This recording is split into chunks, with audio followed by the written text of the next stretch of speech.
Good morning everyone, সবাইকে সপ্তমীর অনেক অনেক শুভেচ্ছা। আমরা এখন 4:30 বাজে, আমরা উঠে গেছি, এবার রেডি হব। আর ওইদিকে বল্টু ব্রাশ করছে। আমরা রেডি হব, আমরা একদম 5টায় বেরিয়ে যাব। আমি চান ওখানে গিয়ে করব। তো চলো রেডি হয়ে যাই। তারপরে ফাইনালি আমরা রেডি, মানে আমি তো পুরো রেডি, আর ও রেডি হচ্ছে।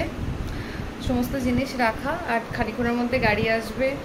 চলো গাড়িতে উঠে আবার তোমাদের সাথে শেয়ার করো সব কিছু।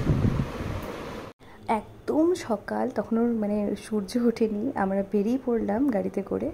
চলো খানিক্ষণের মধ্যেই আমরা পৌঁছে যাব। ফাইনালি চলে এসেছি, আর আমার পিছনে বাড়ির গেট। চলো এক এক করে এবার ঢুকবো। ঢুকে দেখি সবাই রেডি হচ্ছে, এবার ঘট ভরতে বেরোবে। ভাই ধুতি পরে রেডি। আর এই হলো আমাদের বাড়ির সামনে গেট করা হয়েছে।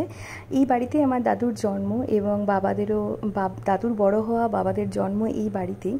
আর এটা আমাদের গ্রামের বাড়ি, গ্রাম হলো রুদ্রনগর। আর এই বাড়ির পুজো এই বছর হলো 104 বছর। আমার বাবারা জন্ম থেকে এই পুজো দেখে আসছে। আমার প্রতি বছর যাওয়া হয় না, কিন্তু এবছর আমরা পুরো আর কি 4টে দিনই গিয়েছি। আর এই পালকি হলো আমার দাদুর যে মা, তার বিয়ের পালকি।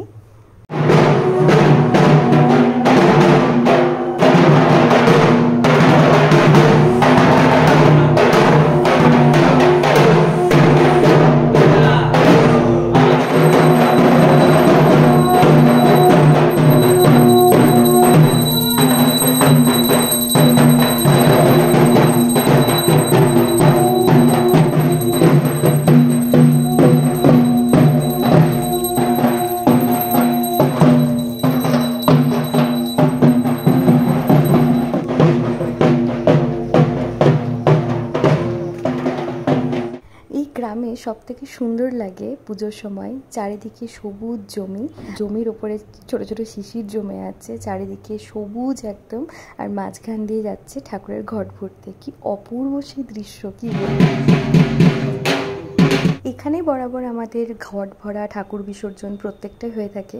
কিন্তু এবছর এই জায়গাটা এত সুন্দর রিনোভেশন হয়েছে, আমিও প্রথম দেখলাম।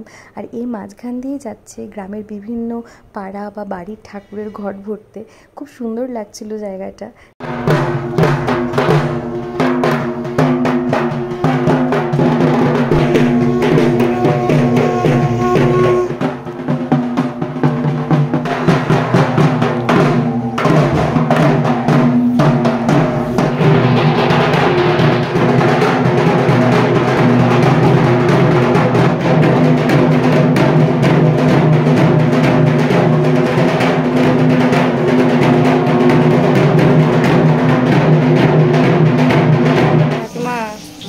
কি করছো? এই যে আপনাদের ভোগ।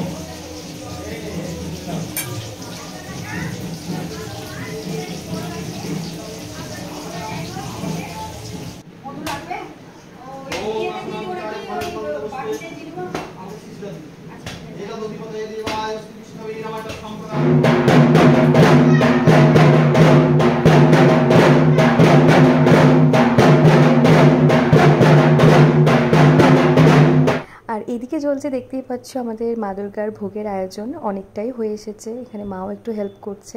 আর চলো তোমাদের সাথে এবার শেয়ার করব আমাদের উঠোনটা, যেখানে সবাই খাওয়া দাওয়া রান্নার ব্যবস্থা সব কিছু হয়। আর এবছর খুব সুন্দর ডেকোরেশন করেছিল বাবা, সব কিছু ভীষণ সুন্দর লাগছিল। তো তোমাদের কেমন লাগলো অবশ্যই ভিডিওর কমেন্টে জানিও।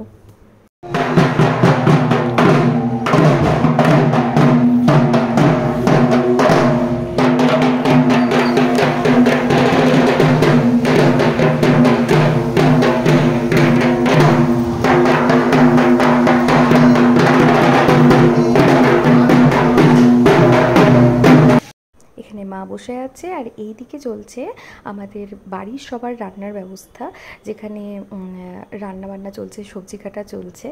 আর এরপরে আর কোনো সেভাবে ক্লিপ নিইনি, কারণ এরপরে পুজো শেষের পর আমরা খাওয়া দাওয়া করে ব্যাক করে গেছিলাম। আর মায়ের সঙ্গে একটু ছবি তুললাম, আর সন্ধেবেলা বেরিয়েছিলাম একটু ঠাকুর দেখতে। কিন্তু এত টায়ার্ড ছিলাম যে এরপরে কোনো ক্লিপও নিইনি, আর একটু ভিডিও করতে ইচ্ছা হয়নি। তাই ভিডিওটা আমি এখানেই কমপ্লিট করলাম। দেখা হবে নেক্সট ব্লগে। টাটা।